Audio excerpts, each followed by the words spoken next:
Hello and welcome to the Briefing Room. I'm Bill Froehlich. This is our show where we talk with local journalists about some of the stories making headlines, and a bit of a special edition of the Briefing Room this week.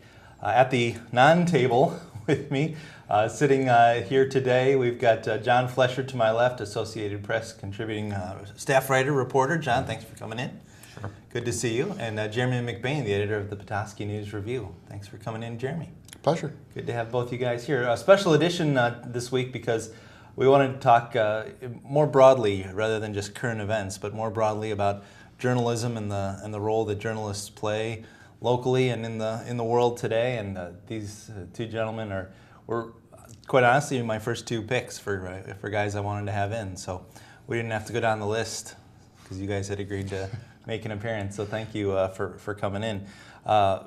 Let's just start right off the bat. I mean, what is the role of a journalist? And let's kind of start hyper-local and we can kind of expand out. But Jeremy, I'll start with you. In Petoskey, Michigan, what is the role of a journalist at your paper, in your community?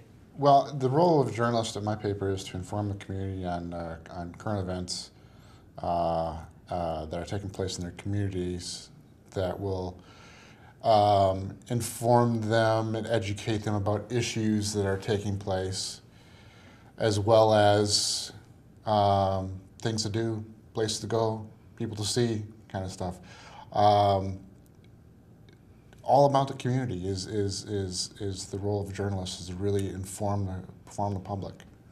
That's obviously very much aligned with the journalist's role everywhere, John. But as an AP writer, you have a different focus than what's going on at City Council or when the next festival is coming up for the summer.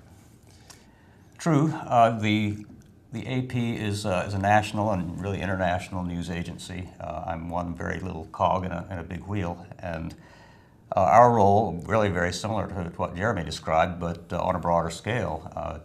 I'm based here in northern Michigan, and I wear a couple of hats. One is to keep an eye on goings-on in northern Michigan that might potentially be of national interest. And the other, what I do mostly, is to focus on national and international environmental issues as a member of a team of environment writers that was formed fairly recently at the AP. That's what I spend most of my time doing now. The Great Lakes environment remains a big part of what I do. I also focus on pretty broad issues that involve the environment, but it really boils down to the same thing Jeremy said.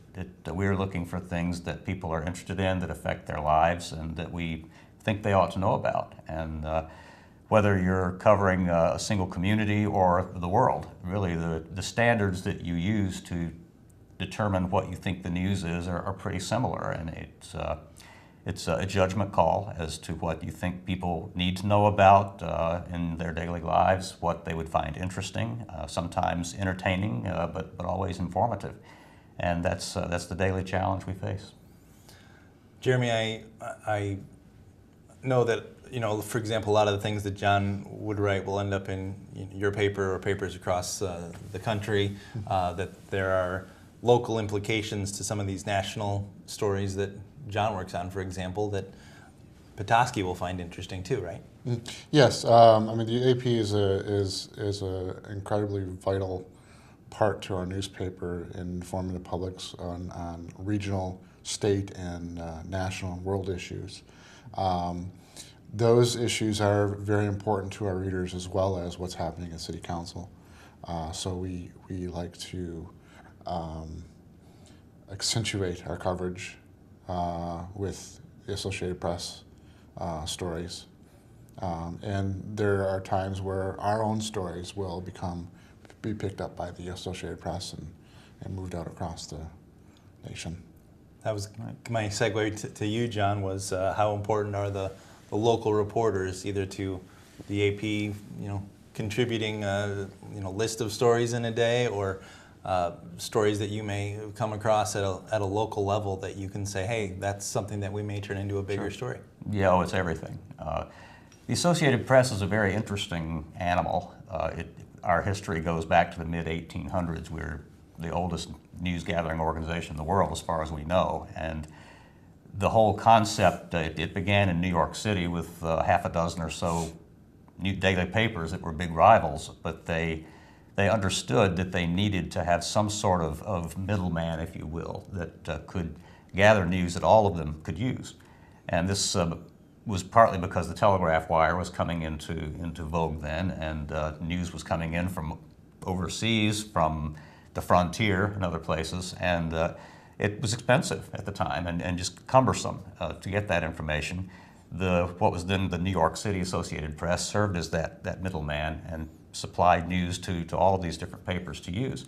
And the whole system sort of grew out from that. And to this very day, the AP remains our business model as a nonprofit cooperative or co-op. And papers like the Petoskey News-Review are members of the co-op. We refer to them as members as opposed to customers. And that means that they all play a very vital role in helping to gather news, to keep us, the AP, informed about what's happening that we need to pick up on. They send us stories that we will take and put sometimes directly on the wire. Sometimes we'll do some modifications to shorten it or maybe bring in material from elsewhere. But that is the way that the AP is able to generate literally a worldwide news report 24 hours a day, 7 days a week now. We couldn't do it without their help. And altogether, it's been a very successful way to produce the news. Turned my phone off in the middle of an important meeting. I apologize for that. The notion of journalism, I think as a whole, seems to me at least that over the past year has really kind of come under fire publicly, whether that's people critical of election coverage, or frankly the White House being critical of journalists.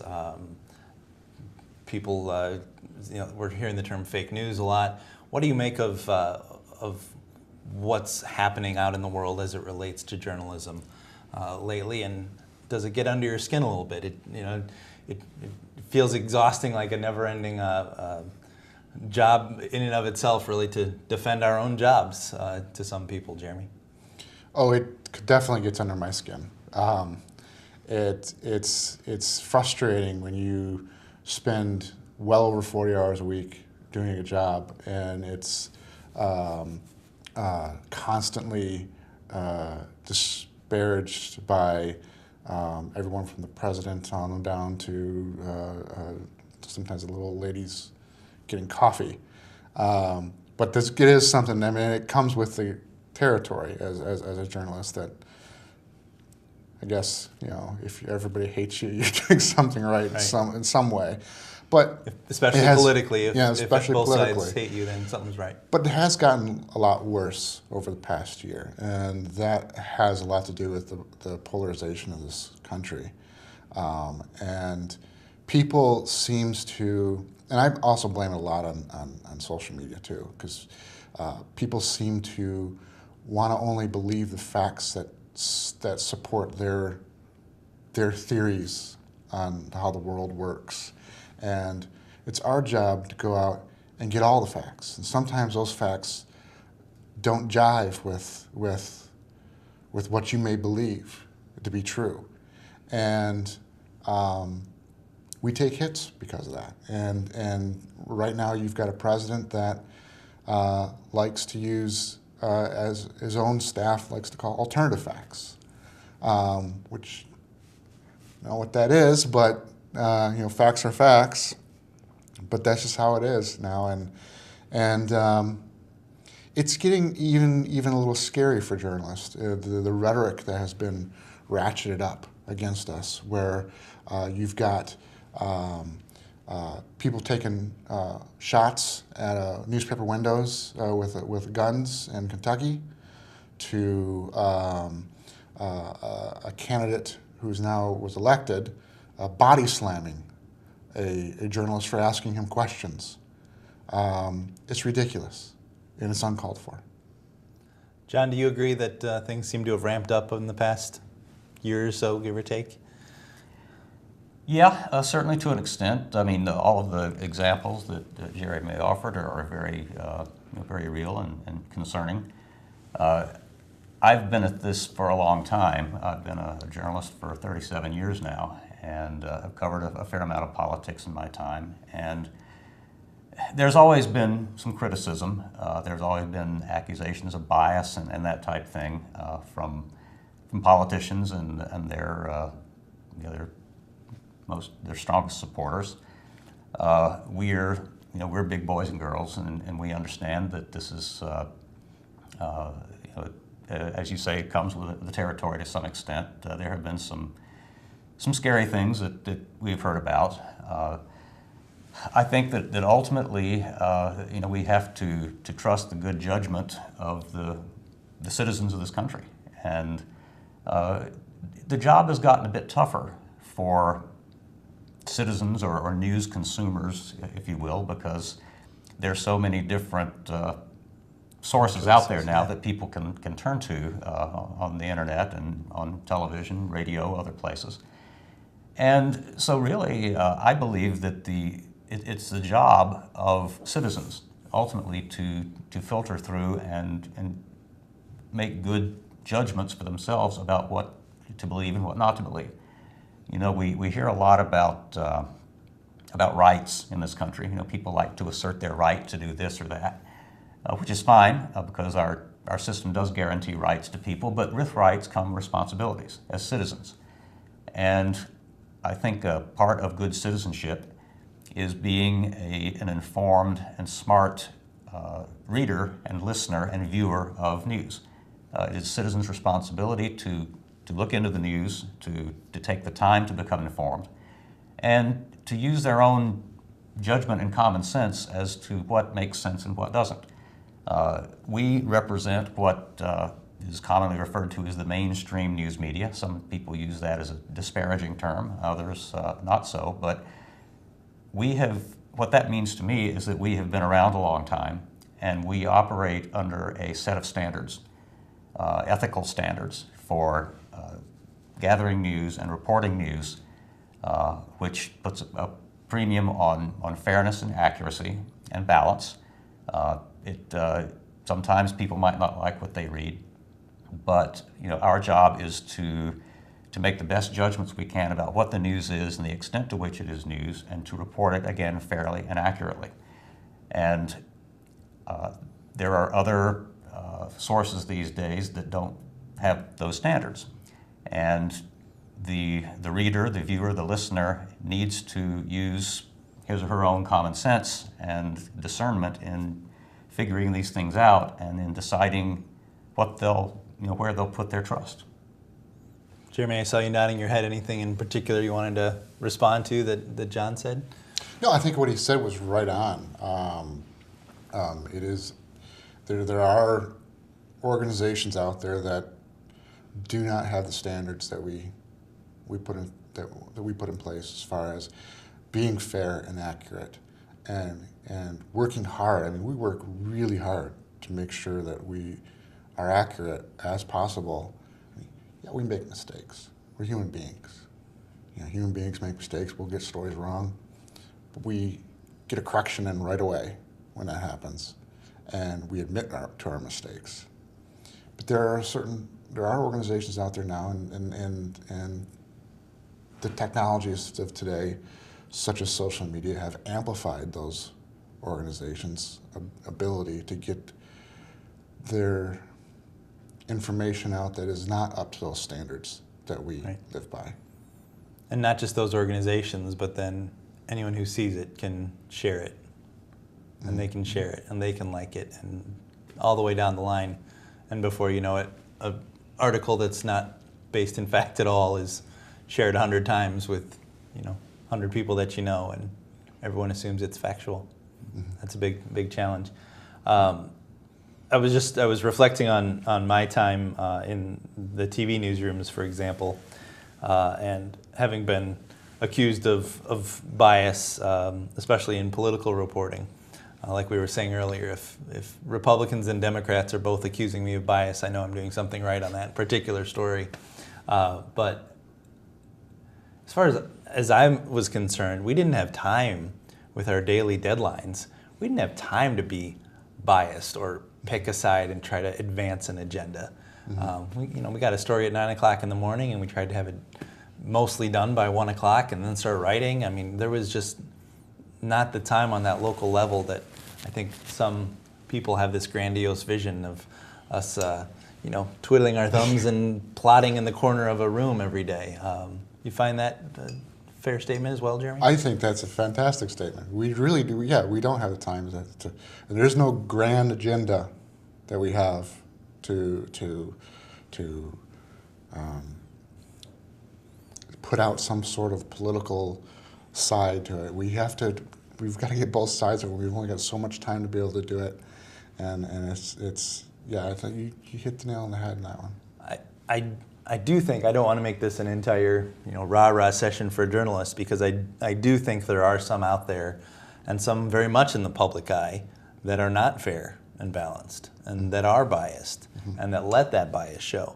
I can, just a couple of examples without getting into specific names, but there was a journalist in Iraq, 10, 12 years ago, that was covering a part of the story on the war and was sending it back to the network, and we were setting out to play it on our local news. And there was just a line in the story that has always stuck with me, and it's not specific and verbatim, but something to the effect of, every soldier in this company is against this war.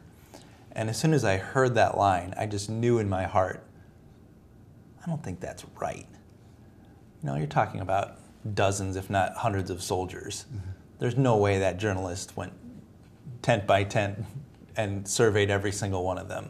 And it just felt wrong to me. And I chose not to air that story for that reason. I wasn't convinced that that was accurate. And it didn't sit right with me.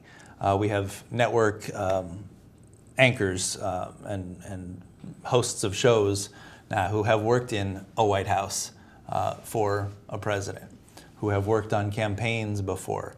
And that doesn't really, personally, it doesn't sit right with me. I don't know if you guys have a feeling on it, but to be out there as the non-biased person when I feel like we know you've got a bias, and sometimes that comes through, that just doesn't work for me. So thoughts on that? Here are the rules of my newsroom, and I tell my reporters this.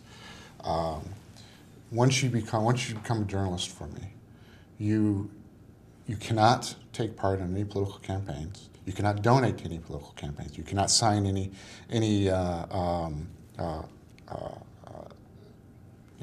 petitions. Petitions. Thank you. The petitions for any political organization or political question. You cannot put signs out in front of your car. You can't put signs on your car. You cannot give money. I don't know if I said that already, but you give up a lot of your rights of participation in the political process as a journalist. Right. And I also tell them, you cannot say who it is that you're voting for. You can say, you can rail on some sort of candidate, that you think is wrong, but never say what party you're voting for. Never say what candidate you're voting for. My closest friends and family, they don't really know who I voted for. They have ideas, but they have no idea who I actually pulled that ballot for. Yeah, absolutely not. You can't do any of that. We even went, when I was at TV 7 and 4, my news director had I don't think it was a mandate, but it was a strong suggestion that even in the primaries, you don't vote.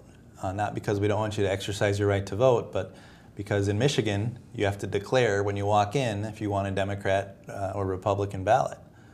And he said, you don't want anybody at the polls knowing which party you're voting for. So sorry, you got to save your vote for the general election. And I've followed that for the most part as well. That it's not that we don't have biases. It's not that every single one of us doesn't carry around our own personal feelings about an issue. But it's that ability to separate at the door when we're writing our stories, right? Yeah, but look at it as also as in a business sense. Does it make much sense to go and have some sort of agenda where you're going to upset or lose half of your customers? Right, right. It doesn't make any sense to me. So it makes more sense to me to try and be fair and accurate, to try and reach all of those customers. And I mean, sometimes they're gonna like your stories, sometimes they're gonna hate your stories. But as long as you're trying to reach them all, then you're doing your job. Yeah. John, thoughts? Yeah, agreed. We at the AP, we have very similar rules about not participating in any partisan way. You went down the list pretty well of things that we also are prohibited from doing. You will never see any of those yard signs in my yard. Right. It's a great thing to do for citizens to do it. It's just not something that I can do as an AP reporter. And I think you hit the nail on the head when you said that we all, any thinking person is going to have opinions and biases. Of course we do. The way I will often compare it is take a courtroom setting. Our judicial system depends on having fair and impartial judges to try cases. Sure. I would be very much surprised if judges deep down don't have an opinion as to whether the defendant is guilty or innocent or whatever, that type thing. But they still have to put any of their personal opinions aside and rule in a fair and honest and impartial way. And we as citizens trust them to do that. And the whole system rests on our trust of that system. If that ever disappeared, the system would collapse. And I think much the same holds true for mainstream journalism in our country. There has to be a level of trust there. And you can rest assured that those of us who are practitioners of this craft, this profession, take people's trust in us deadly seriously. Without it, we're nothing. And it's something that we do not take for granted. And again, we do make mistakes, sometimes bad ones, sometimes rarely, but it happens. Sometimes entire stories have to be retracted because they were just wrong. Other times there will be a particular fact or two in a story that turned out to be wrong. You quickly acknowledge it and you correct it and you move on. Try to learn from that situation.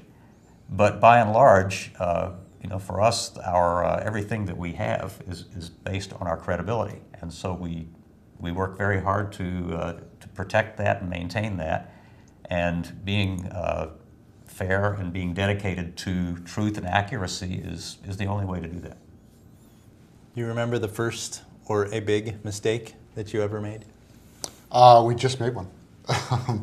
On Friday, we had a story that on a pipeline meeting took place on yesterday, and the times were wrong on it. The title of the meeting was wrong on it. It was a short story. So I told the reporter immediately correct it online, and we're going to be getting a correction in it. I had a day off yesterday, so hopefully the correction is in today. But if not, there'll be a correction paper as well. And we have to acknowledge that we made a mistake. The first one for me that comes to mind, I took my first job in late August after summer after college, and must have been by October I was doing a candidate profile, and I had incorrectly identified one of the candidates as a former, I think I said he was a former sheriff, and it turned out he was a former police chief. So I had the wrong agency. At the time, to me, I was like, what's the difference, So, but my news director called me out on it. We made the correction, and here we are, 20 years later, and yep, still remember it. And those are the kinds of things that we learn and grow from, and it's a mistake we won't make again. John, thoughts on mistakes? I've certainly made my share. None comes immediately to mind, thankfully. But it's. I will sometimes, again, using another analogy, think about professional athletes. I'm a big fan of baseball, football, and the professional athletes get paid millions of dollars to perform at a very high level. Yep. And yet you watch a game and some guy will drop an easy pop fly or let a little ball dribble through his legs, and you know, stuff that little leaguers, you know, would do. Yep. And yet you do it on the major league level. That's a great point. It happens, and that's not to mean that you take it lightly or that you don't feel badly about it. When I make the errors, and sometimes I do, I'll brood about it and feel just awful. And but that is part of life. I think that, again, it's very important for us to acknowledge that we're human and we make mistakes, and you know, to apologize to the people we've wronged when we do, but you know, we keep moving forward. And I think generally most people are pretty understanding and forgiving about these things. They understand that, you know, that we're all human, and as long as we handle things in an honest manner, then I think the trust will still remain pretty high. Jeremy, that said, when you make a mistake, or your paper makes a mistake, you hear about it. And I know just from our conversations and some of the things I've seen, even when you have done things right, you hear about it. The angry public is no stranger to picking up the phone or sending in a nasty letter. Oh, yes.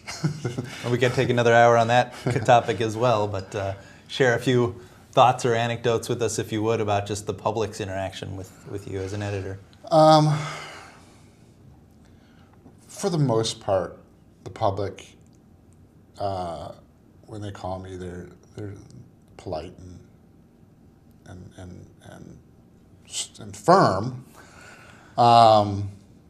They seem to want to come into it thinking that there's going to be a fight, and I always just try and disarm them.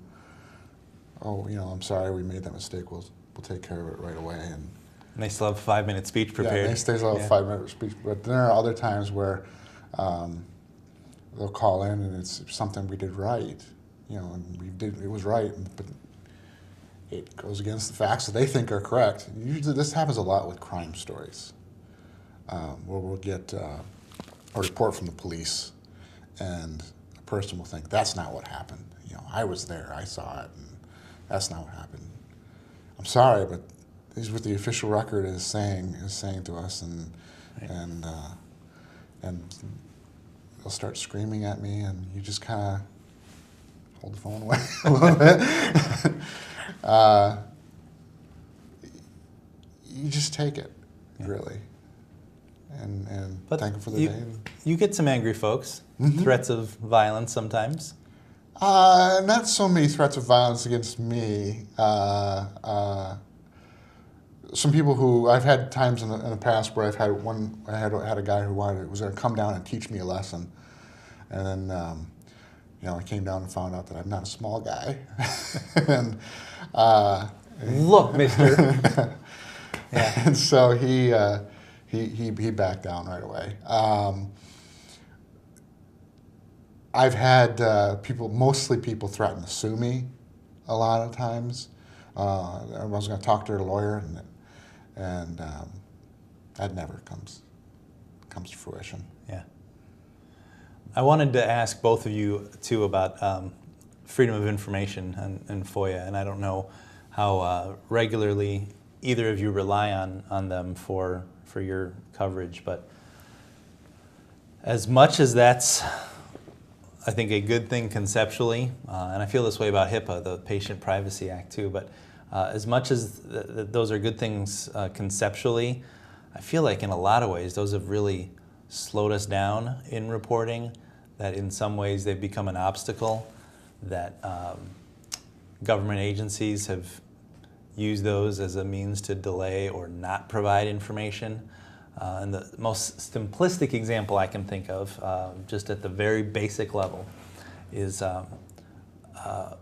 when somebody would get arrested 15 years ago, you know, when I started here in Traverse City, for example, we'd go down to the jail and we'd get a mugshot, and that was in and out in 2 or 3 minutes. That has changed, you know, drastically, where we fill out a form, we have to send it in, we have to wait, could be sometimes 2 or 3 days. Depending on the agency, they charge us now for a mugshot because it takes time and effort to look it up, and you know, I don't necessarily dispute that. again, it was something that was handled simply and quickly in the past, and now it seems to be a delay. And you both know that in news, 2 or 3 days from now, it's not much of a story. So thoughts on FOIAs and how that has helped or hurt journalism, Jeremy? Well, FOIA's done a lot of good and helping to shine a light on government. But I have noticed over the past couple of years where things have really slowed down, where you've got, the agency has a certain amount of days to respond once you send FOIA to them, and they can either grant your FOIA or they can request an extension on the FOIA. And it seems, or reject it. Or reject it, thank you. And it seems that a lot of them now are taking the maximum amount of time to respond back to you and then requesting automatically requesting a extension of 10 days on it. And and they're just it's taken forever. It seems like that's just the business now. And then on top of that, there are things where we used to not get charged for, where now we're getting charged for them, and sometimes some outrageous fees, hundreds of dollars. And I worry that it's, I mean, we can pay it a lot of times, but I worry what kind of impact it has on a regular citizen who wants that sort of information, and they can't afford hundreds of dollars to get these documents. Yeah, and I don't mean to disparage the county clerks or anyone who's behind the desk at the police station, but I had to pay $8 for a 15-page report to be photocopied. That was sitting on the desk when I walked in. It wasn't, I need you to spend 2 hours looking up this file from 3 years ago. This is something that, I mean, it's that kind of thing where, like you said, we're getting charged for things that we didn't used to be charged for. Things seem to be taking a lot longer. And ultimately, while that's a pain for us, I think it's a disservice to our readers and viewers and listeners too.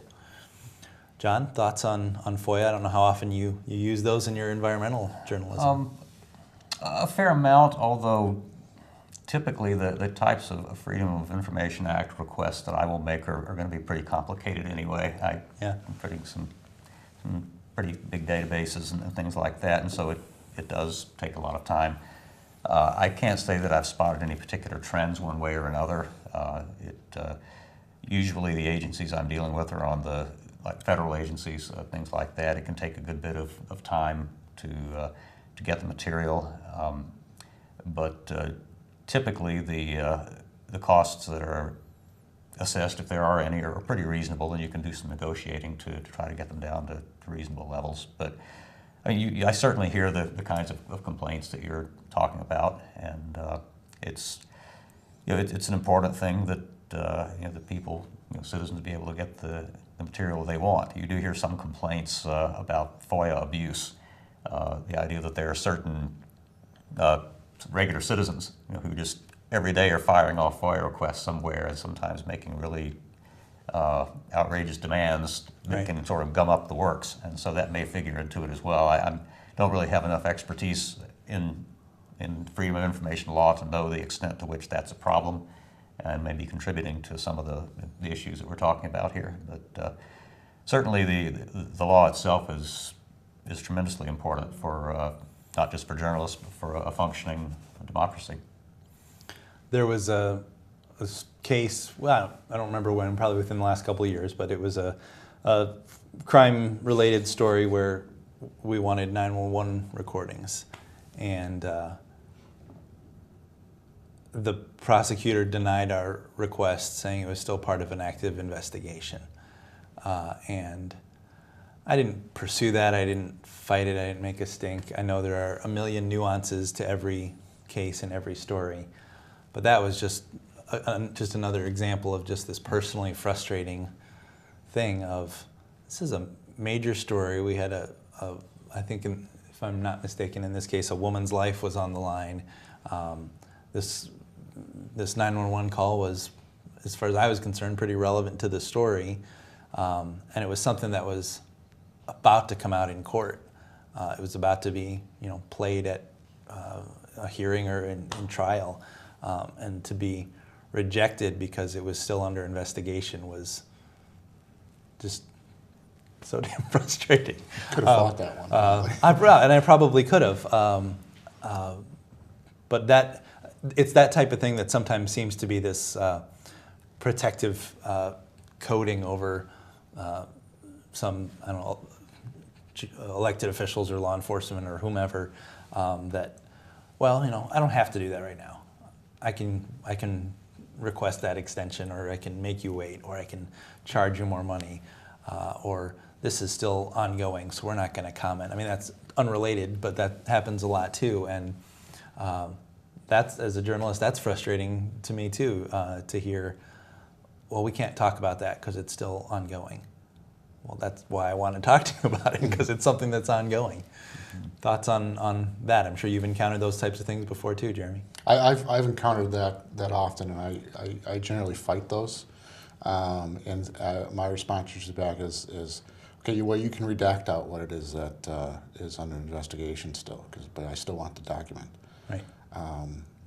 And then, I've got really good lawyers too, so I'm sure AP's got really good lawyers as well. So I mean, yeah. So you're the editor. You have time for that. For me, it's as the reporter. It's all right. Well, if I don't have this in 20 minutes, I got to move on to something else. Yeah. But yeah, and they usually will turn it over to me, and then I'll fight it for them, and while they're moving on. And there you go. It's part of my job. See, I needed around. Another, funny example, I guess, that just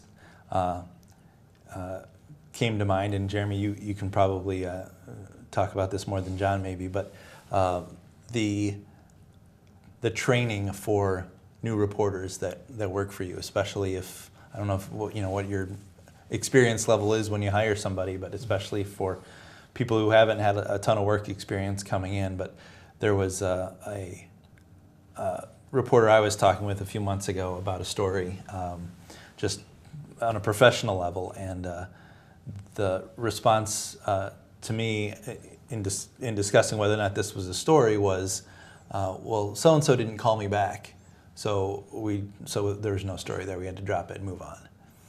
And my reaction to that, I mean, my jaw hit the floor. Like, they didn't call you back. That probably makes it a bigger story.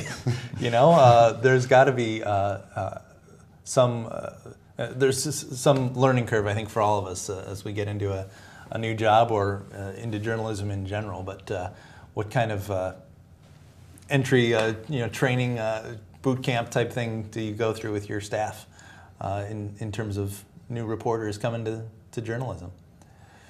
Well, for me, it's they meet with me, and I train them myself for a couple days, and then they work with the assistant editor, and he'll get trained by the assistant editor for a couple days. Then they get a mentor, a person who's been on staff for a while that works with them pretty closely, kind of a partner.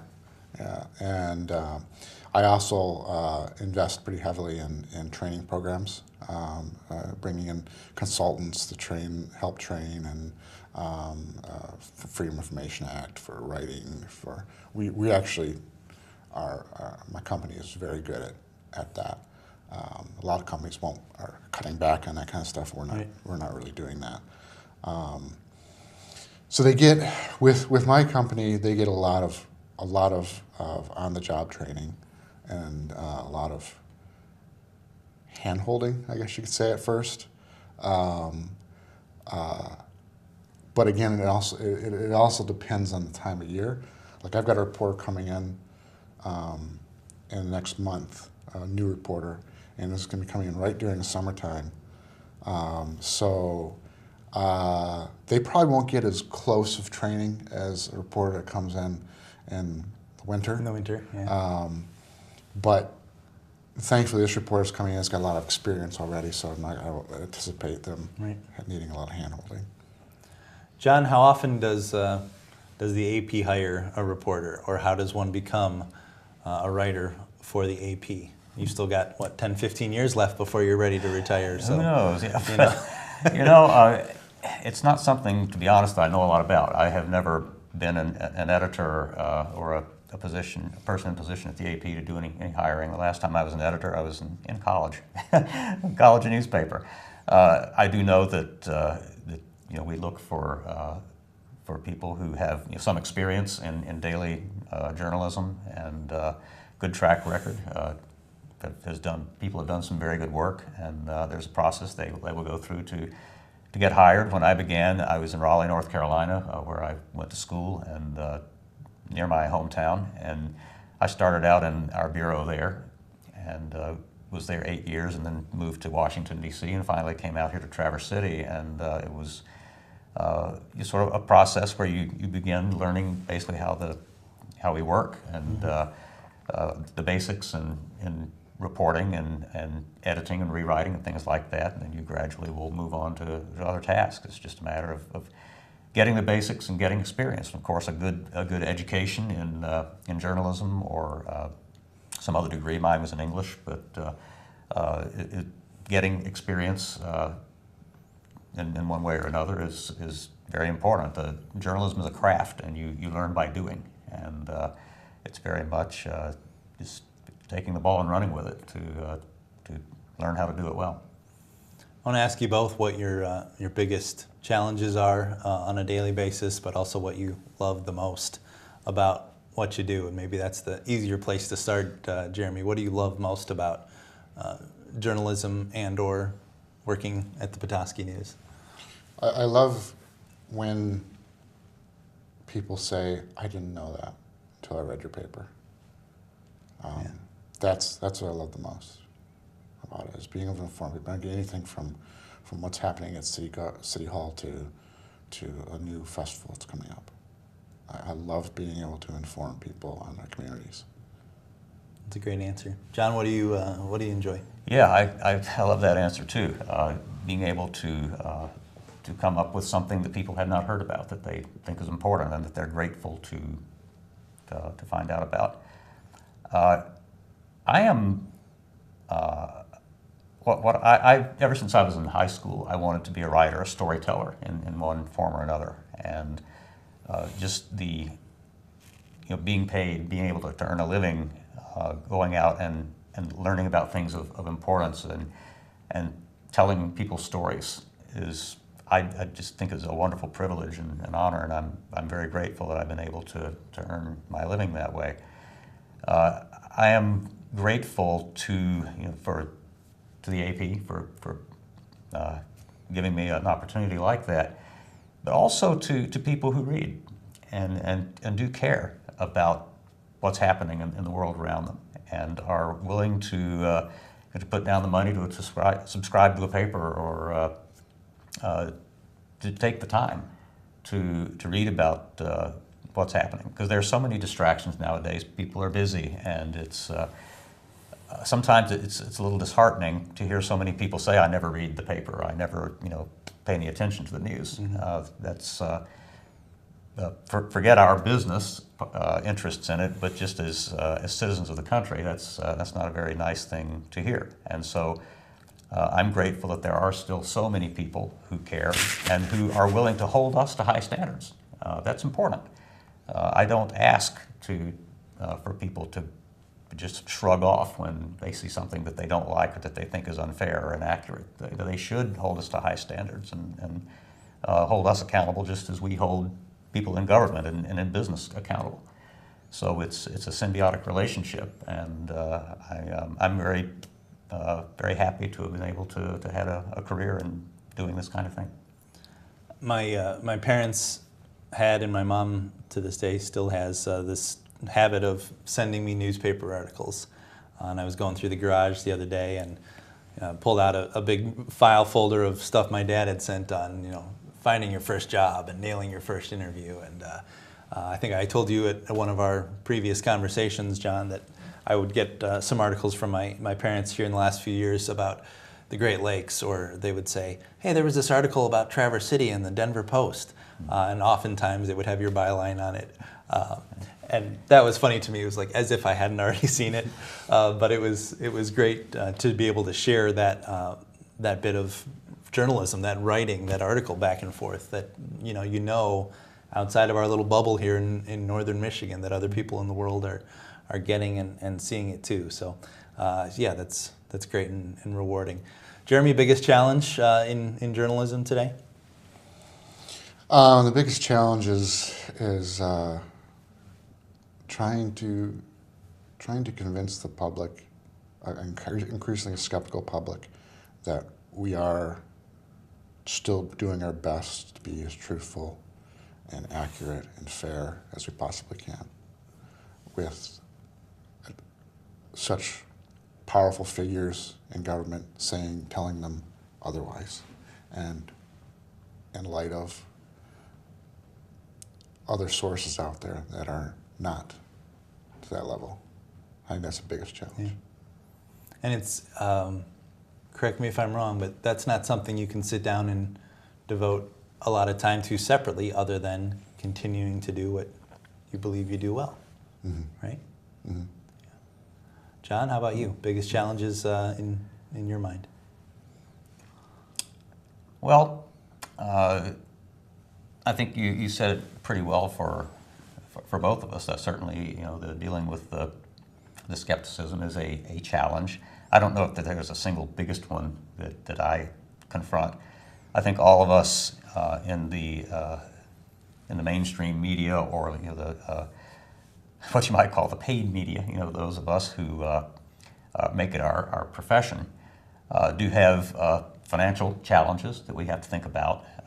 The proliferation on the internet of news that people can get for free has discouraged a lot of people from subscribing to papers or other paid information sites.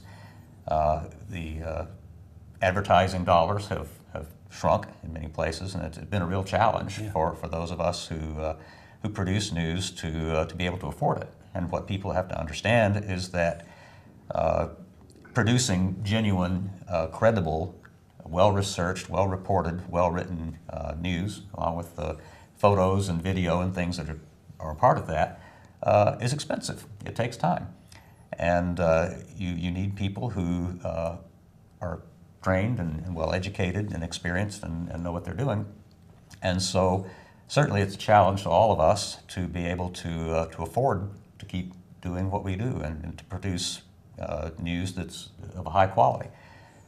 There are people who are a lot more skilled than I am at that, who are busily trying to figure out the new models and how they're going to work and how we're going to cope in the internet age.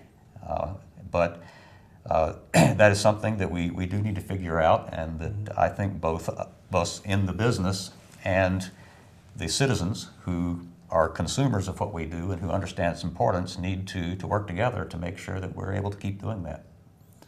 Jeremy, I don't know if in your mind you guys have it figured out the way you want to have it figured out, but it does seem, and I give you credit for it, because it does seem like you guys have done a nice job of balancing that monster, which is the internet.